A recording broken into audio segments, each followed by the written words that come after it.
Alors, je suis donc Franck Mougin, je suis le directeur général des ressources humaines du groupe Danone depuis 4 ans. Donc, je suis encore un nouvel arrivant dans le groupe parce que le temps de comprendre le groupe, c'est toujours un peu compliqué. Moi, j'arrivais d'Angleterre où j'ai passé 5 ans comme DRH d'un groupe international. Donc, c'est un Français dans un monde très anglais. Ce qui d'ailleurs est intéressant parce que le groupe Danone se développe beaucoup à l'international, donc on a besoin de cette ouverture.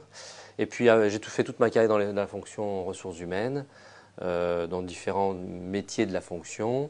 Et moi, tout jeune, je ne voulais pas rester faire des études supérieures, donc quand j'ai fait ma licence en droit, je voulais travailler. C'est peut-être une façon de faire mon apprentissage tout seul. Exactement, j'ai tout appris sur le terrain en faisant des fonctions très variées. Vous savez, quand on est dans un métier d'expertise, la meilleure façon, c'est soit de bouger de poste, soit de bouger d'entreprise de manière à construire votre carrière. Alors les challenges, on en a, je dirais, on a 3 grands challenges. On a le premier grand challenge du groupe, c'est son internationalisation. C'est-à-dire que le groupe était, on va faire bref, il y a 10-15 ans, un groupe qui était franco-espagnol ou disons européen, et maintenant c'est un groupe mondial. Juste pour vous donner un ordre d'idée, on a 47 000 de nos collaborateurs qui sont en Asie-Pacifique et on en a 12 000 en France. Donc vous voyez déjà qu'on a un vrai challenge en matière de croissance de business dans des pays qui sont aussi des pays émergents. Ça, c'est le premier challenge. On a un deuxième challenge qui est la mission générale du groupe. C'est que nous avons la volonté d'apporter la santé par la nutrition au plus grand nombre sur la planète. Et ça veut dire que on va se centrer sur des produits qui apportent la santé. Ça veut dire que ça en exclut d'autres. Et deuxièmement, on va s'attaquer à des gens qui ont un pouvoir d'achat qui sont faibles, donc une façon d'approcher les marchés qui vont être différentes. Par exemple, vous ne vendez pas de la pub à quelqu'un qui n'a pas beaucoup d'argent ou vous ne vendez pas du packaging à quelqu'un qui n'a pas beaucoup d'argent. Donc ça veut dire dans le concept des business, ça va être très différent. Et puis j'ai dit qu'il y en avait 3 et un troisième qui est pour nous la simple performance économique de l'entreprise. Elle est essentielle, bien évidemment. On doit être dans la compétition, mais elle n'est sûrement pas suffisante. Nous, on pense que Danone a un rôle à jouer dans la planète, elle a un rôle à jouer par rapport aux environnements dans lesquels nous agissons. Et on est pour ça, depuis très longtemps, très axé sur ces éléments-là. Et les futurs collaborateurs, bien évidemment, ils doivent refléter ce challenge-là. C'est-à-dire que je vous ai dit 1, croissance, 2, international, et 3, croissance à certaines conditions. Donc il faut des gens qui soient suffisamment ouverts à ces challenges, c'est-à-dire qu'il faut avoir un esprit d'ouverture totale pour imaginer des nouveaux modes de commercialisation, des nouveaux modes de communication, donc une compréhension de la société aiguë. On a besoin de gens qui viennent d'univers divers. Parce qu'il faut refléter aussi nos pays, nos modes de consommation, nos consommateurs. Et puis, chez nous, on a 4 valeurs qui sont essentielles. Dans les challenges que je viens de définir, il y en a certains. C'est ouverture, j'en ai parlé. C'est enthousiasme.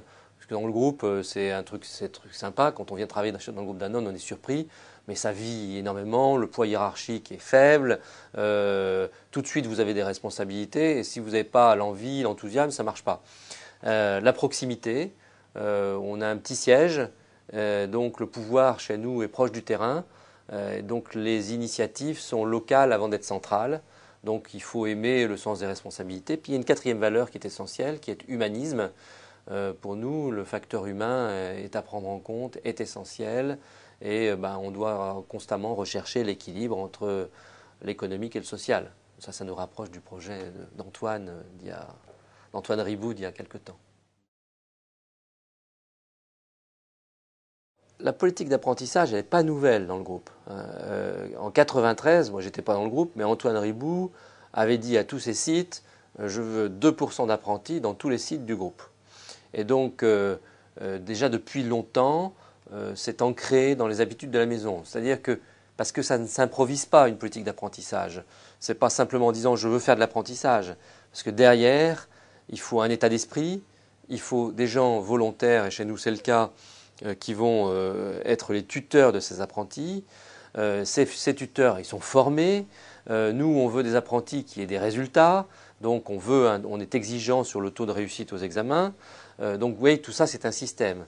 Donc, c'est ancré dans l'organisation générale de l'entreprise. Au risque de ne pas être politiquement correct, une fois de plus en France, on décrète, on légifère et on pense que c'est ça qui va inciter les entreprises à faire de l'apprentissage.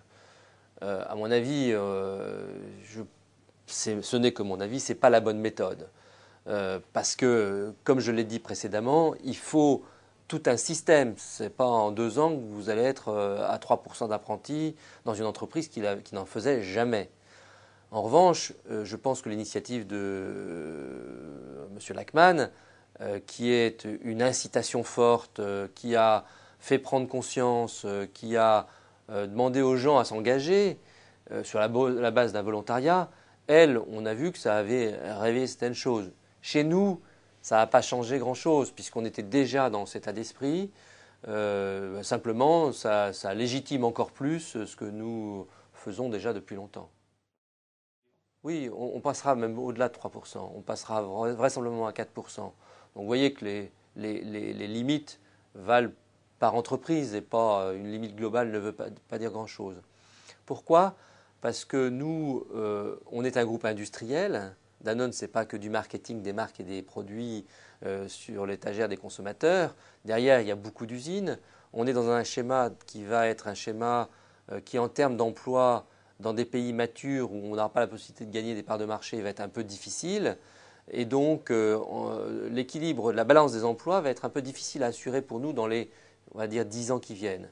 Et nous, on pense que, malgré tout, on a une responsabilité par rapport à l'emploi. Et cette responsabilité-là, eh bien, on la considère être une responsabilité dans le bassin d'emploi. Nous avons des compétences dans plein de métiers et nous, on pense que ces transferts de compétences, on doit le faire par l'intermédiaire de l'apprentissage sur le bassin d'emploi qui entoure nos usines. Donc, notre politique d'apprentissage pour demain se justifie d'autant plus. De temps en temps, ce n'est pas très bien compris parce que sur 100 apprentis que nous allons former, on va en garder que 10. Mais on sait que les 90 que nous aurons formés, ils ont de très fortes chances de trouver un emploi. Écoutez, ce 2 à 4%, on va essayer d'allier plusieurs objectifs. On sait que le cœur de notre besoin en matière d'apprentissage, c'est les besoins de bac, bac plus 2. En revanche, on sait aussi qu'aujourd'hui, sur l'ensemble de nos apprentis, 20% sont des apprentis de l'enseignement supérieur. À l'autre extrême, nous pensons que sur des métiers CAP, c'est-à-dire pour des publics en difficulté, pour l'accès à l'emploi, on a un rôle à jouer aussi. Donc l'élargissement de ce 2 à 4 eh bien, va concerner, j'allais dire, ces 3 types de populations. Écoutez, aujourd'hui, on est plutôt que d'être dans un schéma par rapport à l'apprentissage aux apprentis dans l'enseignement supérieur. On répond ponctuellement à des demandes qui correspondent à un besoin. Contrairement à d'autres schémas d'apprentissage que nous pratiquons, qui ne correspondent pas forcément à un besoin direct de l'entreprise, mais plutôt à un besoin direct du bassin d'emploi dans lequel nous sommes. C'est la première différence. La deuxième, c'est que nous croyons beaucoup à la diversification de notre sourcing. Autrement dit, beaucoup parlent de diversité, nous en parlons aussi, et nous on considère que c'est une façon pour des milieux sociaux différents d'accéder à l'enseignement supérieur. On se rend compte que l'apprentissage le permet. À ce titre, l'apprentissage dans l'enseignement supérieur nous intéresse. De même que nous allons beaucoup nous intéresser au sourcing dans les universités. Ce qui est un sujet nouveau pour des groupes comme nous qui avions l'habitude d'aller uniquement dans les écoles de commerce. Donc on va élargir notre approche des problèmes. Alors, les maîtres d'apprentissage, d'abord, ils concernent tous les métiers. On n'a pas un métier en ligne de mire. Nous, on considère que l'apprentissage doit concerner toutes les fonctions de l'entreprise. C'est un premier point. Ensuite, on a fait une charte d'apprentissage en définissant les droits et devoirs de tout le monde, les missions et responsabilités de tout le monde. Et on a une formation systématique de tous les maîtres d'apprentissage. Et surtout, pour nous, un maître d'apprentissage, c'est quelqu'un qui est volontaire pour l'être. Donc, on va lui demander, souvent il le fait, c'est dans son travail, mais il le fait souvent en plus, vous savez comment ça se passe. Et donc, ça ne peut se faire que par le volontariat. Mais on considère qu'en termes de développement de nos collaborateurs, un collaborateur qui accepte d'être tuteur, pour moi, c'est un critère de développement pour le futur que je vais prendre en compte, certainement. Donc c'est valorisé. Oui, oui, mais c'est long pour nous, car nous, on est petits par rapport à nos grands compétiteurs. Autrement dit, si je me compare à Nestlé, Procter & Gamble, Coke, Pepsi, qui sont nos gros compétiteurs, ils sont 4 fois plus gros que nous. Donc, ils ont une capacité par la massification à faire des écoles de formation initiales que nous, on ne peut pas faire. Parce qu'on a besoin d'aller plus vite. D'où le système de l'apprentissage dans l'enseignement supérieur n'est pas totalement adapté pour ces types de métiers, marketing et vente, parce que nous, on va utiliser des gens qui auront été en stage chez nos compétiteurs et que nous prenons en deuxième main, j'allais dire. Donc voilà pourquoi on ne le fait pas. En revanche, oui, pour des métiers d'ingénieur, de plus en plus, on le voit, pour les métiers de la qualité, les métiers de la recherche, oui. Et chaque pays a ses façons de prendre le sujet. On ne peut pas dire forcément que l'apprentissage soit français. Si vous regardez en Allemagne comment se passe l'apprentissage, il y a un apprentissage en Allemagne. Mais si vous regardez en Chine ou en Indonésie, il y a une façon de former les collaborateurs à leur poste de travail. Et la notion de contrat de travail dans ces pays-là est beaucoup plus floue qu'en Europe. Donc vous savez, les limites et les frontières entre un système et l'autre, je suis assez méfiant. Ce que je sais, ce que nous savons, c'est que quand vous voulez bien acquérir un métier, eh bien, il faut toujours les deux parties, une partie plus académique et une partie plus pratique. Ce que fait l'apprentissage. Donc, en ce sens, mon rêve serait d'internationaliser l'apprentissage. Je vais vous prendre un exemple. Quand vous conduisez une machine de produits laitiers frais dans un process, que vous le fassiez en France, au Mexique, en Argentine ou en Allemagne, vous conduisez la même machine. Donc les compétences et les savoir-faire sont les mêmes. Donc nous on dit, puisqu'on a travaillé avec l'éducation nationale, avec les CFA sur des fondamentaux pour les apprentis sur nos métiers, normalement ça devrait être pas loin d'être universel. Donc en ce sens, nous on imagine très bien pouvoir reconduire des modalités dans d'autres pays du monde.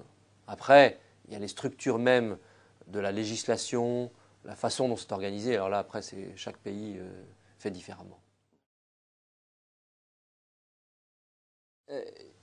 Sur l'apprentissage, il y a un autre aspect qui est important, c'est-à-dire qu'on est plus fort quand on est associé à d'autres, quand on est nombreux. Et pour moi, la clé, parce que les établissements d'enseignement, mais aussi nos usines, sont toutes dans le même bassin d'emploi. Vous n'allez pas demander à un apprenti de faire 800 km pour venir dans l'usine. Forcément, on est toujours dans le bassin d'emploi. Et donc, si vous vous retournez vers vos collègues, autres entrepreneurs du bassin d'emploi, eh bien, on peut monter des choses fantastiques ensemble. Ça fait 10 ans que nous, par exemple, autour de l'usine Badois, on travaille avec d'autres au sein d'une association. Et qu'est-ce qu'on fait? Eh bien, on détecte les besoins du bassin d'emploi en anticipation. Et ensuite, on amène les apprentis sur ces besoins-là. Et on travaille avec les établissements d'enseignement généraux pour adapter leur filière aux besoins des bassins d'emploi. Donc vous voyez que, et ça on ne le fait pas tout seul, on le fait ensemble. Ensuite, on va plus loin. Une fois qu'on a identifié les besoins, eh bien, il y a un engagement moral des entreprises qui ont dit nous on a ces besoins-là, ils prennent les apprentis. Et vous voyez, donc on travaille à la fois en amont et en aval. Et moi je dis à nos patrons de site, vous n'avez pas forcément besoin de travailler tout seul. Travaillez à plusieurs, allez voir des gens qui ont des métiers connexes aux vôtres. Vous prenez les problèmes de maintenance industrielle. Tiens, c'est un beau métier, maintenance industrielle. On en a besoin partout. C'est idéal pour l'apprentissage.